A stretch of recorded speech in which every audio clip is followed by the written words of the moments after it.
We haven't done any music and movies like The Dark Side. What Dark Side, Brad? It's been a while, yeah, it's true. We could maybe bring a little Dark Side back. I got ideas. I was thinking the movie The Wizard with Tommy by The Who, which would be pretty solid. I was thinking like Total Recall and like The Clash, let me call it. Not a Running Man, just some kind of Schwarzenegger.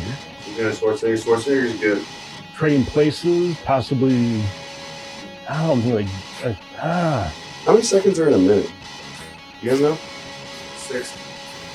It's kind of weird being a YouTube guy. You never know how people are going to respond to your videos or things like how many minutes are in an hour.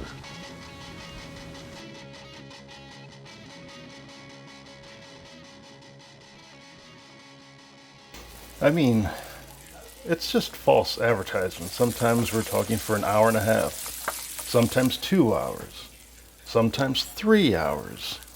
Our fans aren't stupid. If we don't take this serious, where's it going to go? Is it the end? Will it just end? I don't want it to end. It's just Brad's ego is just in the way. I don't know. I don't know where it'll go after this. I think the heart and soul of the album concept hour is you three guys. Ever since Jake died.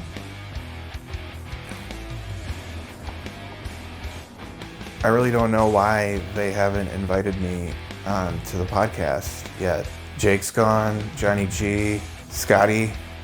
They gotta have another co-host, and I think I'm the right fit. I've been there the whole time. I'm free on Thursday nights. I'm not doing shit.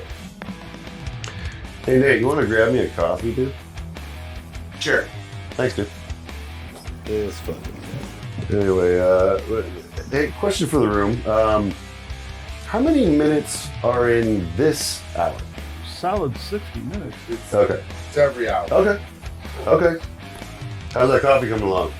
Yeah, so the last time when we were in the studio, we were a team, Dave was like our riff master, always coming up with good jokes. I was the eye candy, obviously, And then Brad was like, kind of figured out what we were doing, when we were doing it, for the most part. And like one night we're just hanging out, cranking out some music movies tonight, I just had this little idea, what if we did some like Smokey and the Bandit? It's got, Jerry Reed does like most of the music that kind of like ties it all together. And boy, the way he just kind of got this like rabid look in his eye, looking at me like a raccoon looks at like a cream cheese bagel. All of a sudden he's like down on all fours, like barking at me. There's like spittle flying everywhere. The other dogs are like getting into it too. I got a little scared.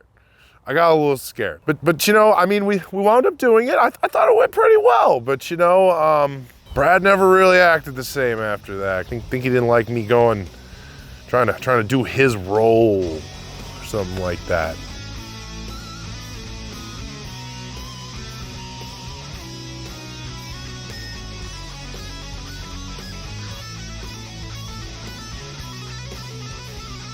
I gotta say, while I was in there, I did learn a lot about myself. And I even learned stuff like, there's 60 minutes in an hour, and there's like 60 seconds in a minute.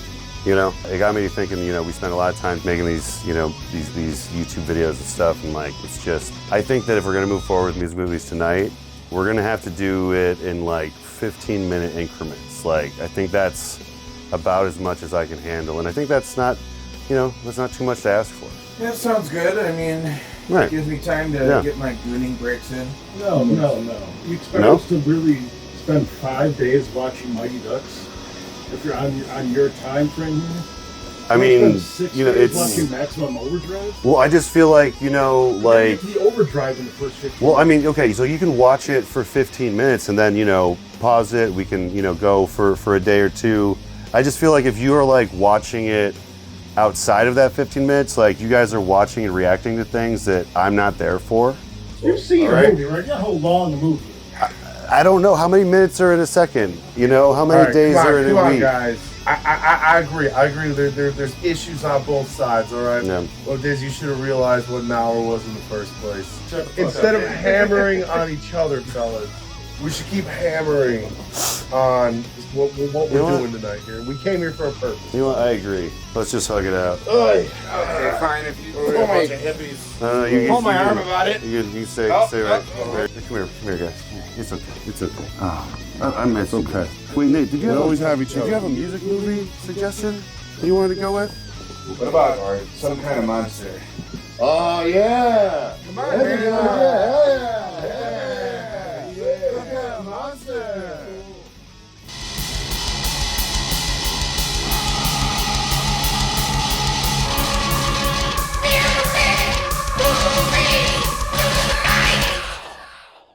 So, welcome back, everybody, to Music Movies Tonight. We're glad to have you guys back for another episode of Music Movies Tonight, and we really appreciate you guys kind of waiting for us to get through, our preparation for this one. It was a really long journey, a long process, and I think we learned a lot about each other along the way. I'm Brad, of course. We have John. We have John here. John Aker, yeah. We got Dave. You guys remember Dave? No. And we got Nate here. Nate actually brought the music movie tonight. You wanna tell us a little bit about some kind of monster? This monster? This monster is like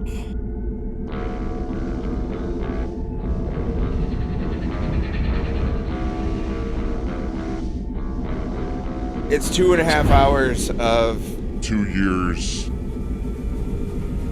of life Yeah. for rock stars. Yeah. And Shit! You're just sitting there being a complete dick. It's Metallica endearing. frontman James Hetfield has entered a rehab facility to undergo treatment for alcoholism and other. but it's also like Tough to get through. to get through at some get point. through it, though. Yeah, I think it's like worth the watch. It's worth the time. It's a free therapy session. Really. It's a free therapy session. I had never seen it before, and I didn't know what to expect. But I had heard that it was like a little Spinal Tappy in ways, which definitely is. But I will say it's not Spinal Tappies in the ways that I thought it would be. Yeah. Now, you're telling me you should play with what Kirk's doing, and I'm telling you it's stock. Dude, fine. You know what, guys? Why don't we just go in there and just hammer it out, all right? Instead of hammering on each other. I mean, we're in shit moods. and Shut we're the not gonna fuck get up, along. Kurt. Everyone just pick a fucking Don't ask Yeah, your right. opinion. The fight. I was expecting the big grandiose stuff, but like it wasn't as much as the like crazy conversations that they have behind the scenes with each other. Yeah, it's like comical at times, overly dramatic sometimes. When's a song done? What the fuck does that mean anyway? Done. When's a record done? You know, Look at this where does a record rebellious start? Where does it 39-year-old. end? Where does the process start? Where does the process end? All that type of stuff. Do you know what I mean? What is it done when it's recorded and released in stores? I was interested to see how people who aren't super Yeah. like fans of thrash or like know much about that seeing it, because that's like an outsider's perspective. But for somebody like me, like it's like it was a hobby of mine as a young person to like care about this shit. Well, yeah, and to take it back a little bit, like this was almost spawned out of our Megadeth episode that we did. What was it? Killing is my business. Killing is my Yeah, business, their right? first one, yeah. And business is good. Yeah. But yeah, that me and you talked a lot about the. Mulder wants to be on the podcast. You got things to say about Metallica and Megadeth? Many thoughts. All right. But yeah, when we did that conversation, it was like almost like part one of this conversation, because you got to hear Dave Mustaine's side of the story. Well, I think what it is, and I'll be brief on it, because like this whole conversation about like the conflict between Dave and Metallica is like overblown, but like I think that his the reason that he was so upset about all that, though, is that it's kind of like a chosen family situation where it's like they kind of all bonded over this shared sense of like what they love about music and where music is going. And then the fact that they had gotten so much success, and then he was kind of driven out of that, and he didn't get a second chance. If you want to go look up the documentary Some Kind of Monster about the making of Metallica's Saint Anger. Don't let your dreams be dreams. And then you actually do get to see Dave Mustaine confront them about that stuff. You're just now encountering something I've been going through 13, 14 years. I've never had a chance to be able to tell you without talking to Lars, the guy in Metallica. I've never talked to my little This Danish is probably the friend best again. part of this entire documentary. I remember the day you and I talked about digging a hole in fucking dirt and smoking hash through the ground. That to me is the stuff that's like... Well, he's like an original member. And that's crazy. Like, this is so fucking wholesome. It is. Been a cut. It got made fun of because they were both kind of crying, but also this is 2 days after 9/11/2001. So they're probably also a little on edge from that. That's a weird time to be. That's a weird time to be doing this conversation, right? It's good for opening up. Cuts are already, wounds are already open. I mean, when I would hear Metallica on the radio, I would be like, God, I have to turn this off because I just keep thinking, I fucked up. Oh. Do I wish it was 1982 all over again and you guys woke me up and say, hey, Dave, you know what? You need to go to AA? Yeah. There's no way Dave would Do have anything for that. Gone to AA. Yeah, at that There's time. there's no way he would have gone to AA at that point. Yeah, but, and they're true emotional breakdown. yeah, that was like really nice. Like so this documentary is like, humans love resolution. well, yeah, it's that's what we were saying. It's like I was saying it's very wholesome. There's a lot of therapy talk. Like this is a very of all the rock documentaries that I've ever seen, this is the most therapy driven. I mean, I think everybody understands the concept of trusting instincts. That's getting to a place where you don't let egos and let stuff get in the way of artistic expression. All So, right. do you want to say know what he was getting himself into. Growing tension. I met. I've never seen a documentary. I'm sure there have been some. I've never watched one to completion like this. This was an interestingly fun experience for me. There's an intimacy that you get when it's just a few people in the filming room. the therapy section. Wondering if It's that's like- going to get lost, if we're going to go back to sort of like battling each other and trying to be like all strong and What intimacy? What the fuck you done? Oh no. I think to me it's not going to be a matter of whether There's trouble the in cameras paradise. are in play, but whether or not you guys are free enough to risk. I'm telling you, what? it's I don't have- crazy. being I seen don't have by the feelings. people. Yeah, it's crazy how real it is. It's not staged. It's pretty raw for what you'd expect. But it was like you really do. This takes place after so many years of not releasing an album and not doing as much. Like it really is them coming back to the table, and like the fact that they even got a therapist like before going into the process tells me a lot. everybody contributing just as much on the lyric front as James contributing with drum parts and. As soon as you started talking about that, I just like. Yeah. You flashback now? Well, You want to hear it with vocals? Go sing it. you guys had some rules about that before. Frankly, I don't give a fuck. I'm tired of arguing. You couldn't talk about his lyrics, therefore he couldn't talk about your drumming. Right. Do you know what I mean? And you and him did the solos, so you weren't allowed to comment on the solos. Do you know what I mean? There was like rules. Are you telling me that those boundaries are gone now? You know, A lot to unpack. yeah, like literally, like the only way that we're going to be able to do this is if there is a moderator in the room at all times. Which I will say, that's one of my favorite parts of the documentary is Phil. Give me fuel, give me fire, give me that which I desire.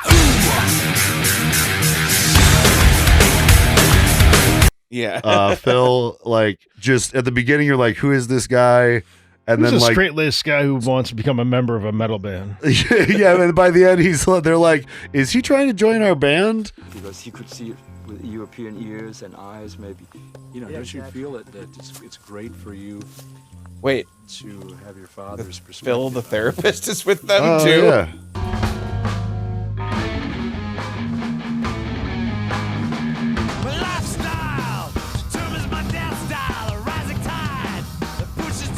So, strategically. Why are we doing it then? Just to make them happy? Yeah, that's exactly. I like at the beginning, the therapist was just there during the sessions, and now he's there at all times. He's part of the band now. He's the 5th member. Trust me, it'll get addressed at some point.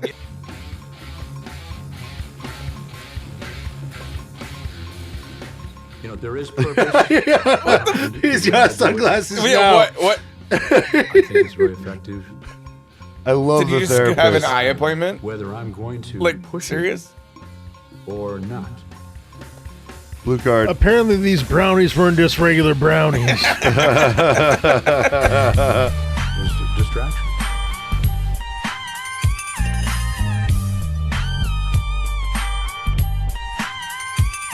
Yeah. Like, they're like seriously like concerned that he's I'm gonna trying, move you know. here. Yeah, like they're building out his career for helping him like get a foothold in LA just to like now he's gonna go talk to like Whitesnake and yeah. I'm curious about Phil's career after this documentary. I hope there's a documentary about it. But yeah, your main egos though are Lars and James.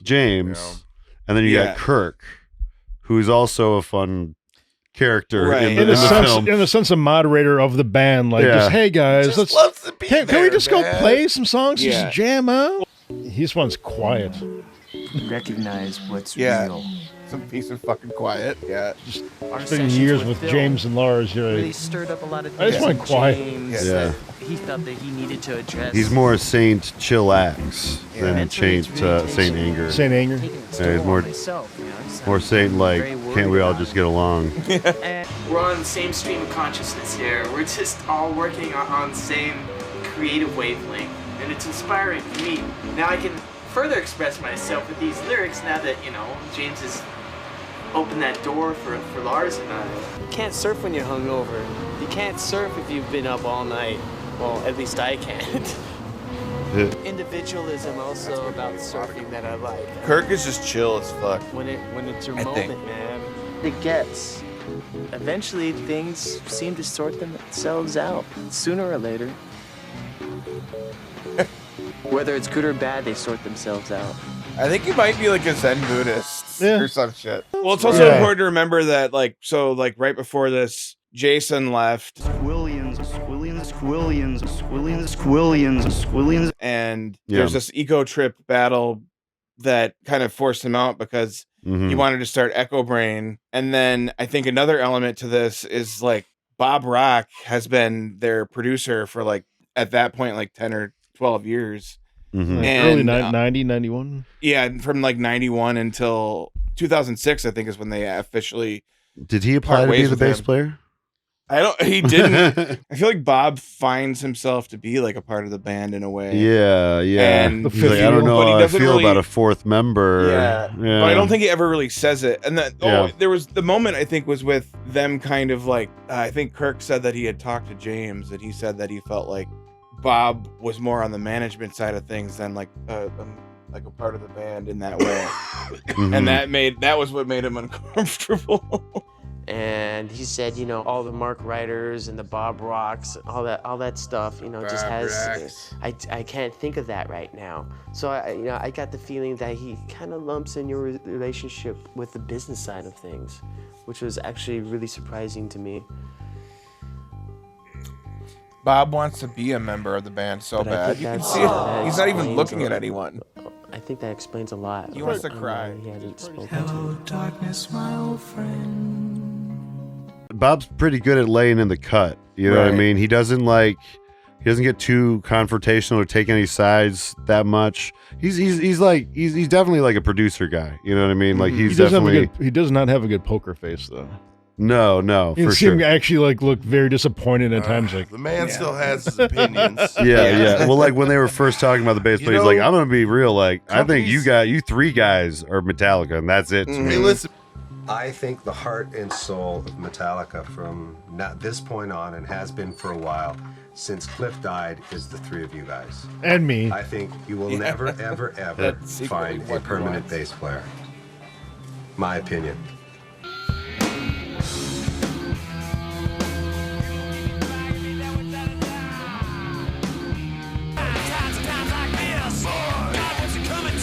I don't think you should settle. I think you should get the right guy.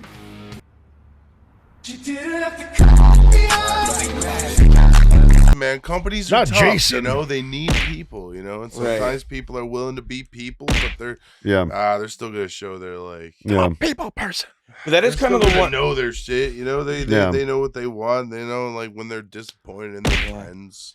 You saying that though brings up like the fact that it feels at times like it's a company and like because it that's what kind of makes it Inc. weird. Yeah, Metallica. Yeah, Metallica and I think, Inc. Yeah. yeah. Well, James Hetfield, especially like early in the documentary, he's like just not comfortable with the cameras at all. Yeah. Then he went to rehab and he came back and. You know? It is kind of strange being, like a famous guy. To me, it's not going to be a matter of whether the cameras are in play, but whether or not you guys are free enough to risk being seen by other people. 6 months later. To me, there was a lot of intrusion, and I kind of went with it and I felt uncomfortable. I felt uncomfortable with it. A few minutes later. Right on. Well, we're here. The cameras are here. My friend the Boom is here. I got a feel for him on that though. That would be super fucking awkward. Yeah. I'm sober as fuck. The lights are on me. I have a boom mic in my face for the first time in a year. Even though he agreed to do it, it's like, I agreed to do it long before I became sober, James. Yeah, well, he came back from rehab and he's you just like, don't want to be watched. these cameras are still weird, which like I think was probably one of the most humanizing parts about his, part in the whole thing. But then there was this weird thing though where he like was trying to inflict this noon to 4 thing, which is where like things came to a head. That was dumb. It's gonna be interesting working on the schedule because we really haven't. It's gonna be great. And kind of the overview is, He doesn't the look less time convinced. we have here, the more productive we'll be, in a way. It's like we're more focused on getting the stuff done. That all sounds really good. It has to be. Okay. I was gonna Now let's I think he also just wants it to be more of a 9 to 5 kind of gig. Well, you just again, like you're not, as long as we're not all sitting around doing drugs, So it's like, okay, you come into noon to 4.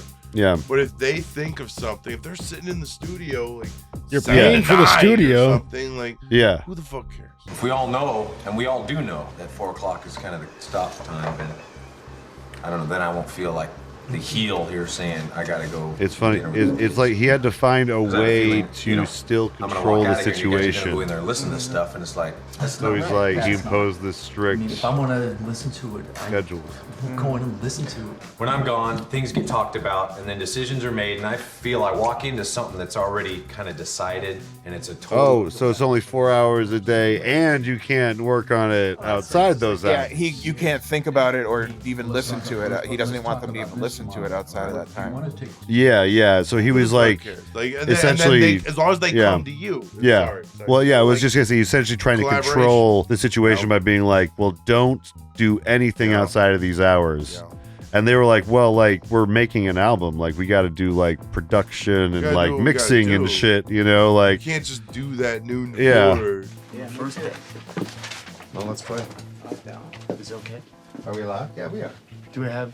We never really settled that, did we? We didn't settle it. Yes, we're allowed. Oh, I'd like to hear it. You're free to leave the room. Whoever doesn't want to be part of that. Kirk's like, I felt like it was an agreement. We're gonna work from 12 to 4, and then we would not work. I don't understand who you are. I don't understand the program. I don't understand all this stuff, okay? I realize now that I barely knew you before. And all these rules and all this shit, man. This isn't fucking rock and roll, man. Don't tell me I can't sit and listen to something with Bob at 4:15 if I want to. That's what true. Is that? Yeah. That's true. Let's do it and let's fucking do it full I guess it's good he's getting it out. Yeah. Fuck! And it was after like Lars finally like expressed himself to him while he was pacing back and forth that he finally, you know, they got on the same page about that. Yeah. I'm glad you said that. Because I really, deep down, feel sometimes that it's just... There's just some empty, just an ugly feeling inside. Just... I don't know. James looks like a propane salesman. That's the wholesome thing though. Is like you do see, like you said during like the watch through, is like you see the entire therapy cycle. Yeah. Right. From start to finish, from start to like them actually like learning something about themselves to them being like, I don't think we need Phil around anymore. Yeah. I'm afraid he's under the impression that he's like in the band, you know. I told you it would come out up. on the road maybe for a week, but after that, I don't see him holding our hand any further than that. I think it's something. I think it's something we need to do for our own well-being. And then Phil was like, "Come on, guys, we can talk about this. I got plans for you guys." I think that's what made that one scene so awkward. Is that like Phil? It almost felt like maybe he was crossing a boundary to that. Yeah, when he started trying to tell him to get into the zone, Yeah. it's like, you guys, I could probably figure out how to make you guys get into the zone. And they're like, okay, I don't know if you understand music the way we do, Phil. Right. Like, I appreciate the sentiment, Phil, but like, let's talk about the zone for a minute. Okay, there is a way to help a person get in a zone. The auto I zone. mean, you could. I just think, no matter how you look at it, I've been making records a very long time, and it really comes down to how much work you put in and how much, it's just tough. And I like to stretch the frontiers of what people accept. Two guys that want to be in the band arguing. And I understand about that, and I don't want, for my mind, to settle for... Phil could do the this tambourine. movie ends with Phil's ego getting out of control. Yeah. And then them having to kick Phil out of the band. Yeah, that was definitely the turning point where they're like, yeah, I don't know, this Phil guy. After we talked about a lot of these things too with Phil and some of these other eccentricities, I'm realizing that I think that Metalocalypse episodes got a lot of inspiration from this documentary specifically because there's actually an episode of Metalocalypse where they have a therapist come in whose last name is Twinkletits, but it's spelled Twinkle Tits. And it literally makes me ill to see people do that. You're a family. You are. Do you know that? And well, if you don't want that, Jack, there's the door. Treasure the three of you. Treasure every moment that the three of you have. Embrace each other every day, It's a sin if you let that go. Hey, I've got an idea. Let's rock talk. Phil has been like an angel for me. He's been sent to help me. Yeah, that was good rock talk. they basically start to get alienated because he tries to become more and more a part of the band. Oh, okay, okay, he's yeah. embedding himself to become Yeah. How dare you? I am the band. You can't kick me out. I'll kick you out. You're all fired, you bunch of stupid pussies. Because I was fully expecting to see Phil on the side of the stage at the last bit there. The icon. Yeah, the icon series. I was like, Phil's got to be there somewhere, right? It made me waiting for at the box office to tick. I should be on the list. I should be on the list. They said backstage, don't put Phil on the list. Yeah. All right, this is getting completely out of control. Twinkleters thinks he's in our band. I think we got to fire him. Don't put Phil on. We're done. It's awkward. Well, another thing that I'm maybe analyzing it a little too far here, but this is kind of a fun thought exercise. I think I heard somewhere they lived in Kansas City. Yep. And so it's okay, you're making $40,000 a month for 14 months. Dude, it's fucking 2003 and you're living in Kansas City. Go home with that bag of cash. I don't know. Dude, you're yeah. set. Yeah, yeah. You can retire. Phil looks like he's Write a retirement book. age. Write a book about this experience, Write a man. book about about the movie Metallica and me. Yeah. Some kind of monster. Some kind of. Oh, what would it be? The monster. Wait, did you say the monster in me? No, it's a Metallica. That's not and me. bad. That's not Metallica bad. and me. Yeah. Metallica, the monster in me, Or and there's- me. So what part of our career are you going to manage today? I'm gonna tell my dad about do the this. whole thing, This so you guys therapist. can't do anything. This rock star therapist. Is today the first day you're going to play drums? I don't want to get into that. You know, I don't think I'm going to do the drums. I think it's time. Maybe I should. I think it's time. Although actually, I'm kind of impressed. Well, it's about the only thing you haven't done. I haven't done. Right. Regardless, I can't wait to hear Phil's album whenever it eventually his debut metal album drops. But any like closing thoughts on the doc? I thought it was I was pleasantly surprised. Honestly, I didn't know what I was going to get out of it, but I definitely felt like it did a good job of humanizing Metallica for me. I'll say that much. Yeah, it's You know what I mean? it's I would agree with that. Yeah.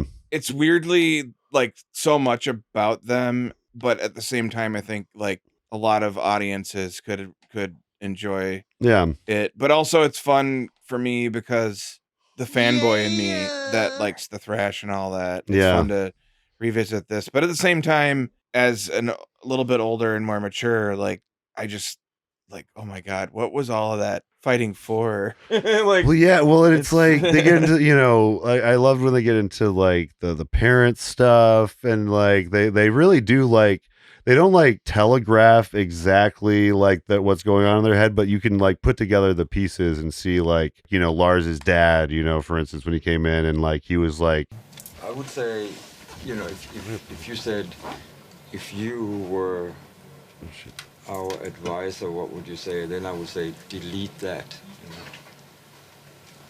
damn. I mean, what did he just I say? don't know for Delete you that? guys, Yeah. For me, that doesn't cut it, you know.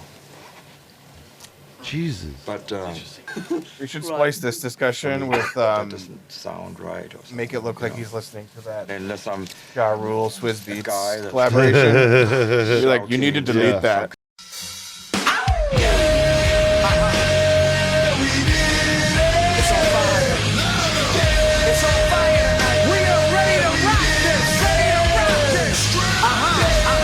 We got Metallica. I would say delete that. He like basically just shat on that Yeah, he's recording. like, you should delete this. Yeah, and it's like, dude, like you're his dad. You can't be that harsh. And so like, yeah, they do a great job of like kind of seeding in the things that like they eventually are kind of grappling with in therapy, you know. So yeah, like as a, you know, fan of therapy, I think it's a really interesting movie, really cool like peek behind the curtain, you know. I definitely like more documentaries where like there's a therapist involved with the band. Yeah, it definitely adds a new dimension. Yeah. And I think it's interesting because of how metatextual it gets. Like the different layers of like, you know, there's the point at which James is like, well, not only do I have my therapist, our group therapist here, but also I've got these cameras in my face and I'm newly sober. And everybody's like, all eyes on you. Like, that must be a weird feeling. And my takeaway, I don't know. Definitely good. But probably won't need to watch it again for a long time. But I'm glad re-experienced it. It was an experience. Yeah. Definitely. Yeah, thank you all for joining us though for this episode of Music Movies Tonight. If you want to watch our other episodes, we got 7 other ones back on youtube.com/FireStatePark. And go watch those, like and subscribe to the channel, and we love you. And we'll see you guys. Love you guys. See you guys. Hey, listen to Bruno Mars. All right, that's it. That after this Metallica episode, we're capping it off. Go listen to Bruno Mars, and we love you guys. Have a good one. Peace.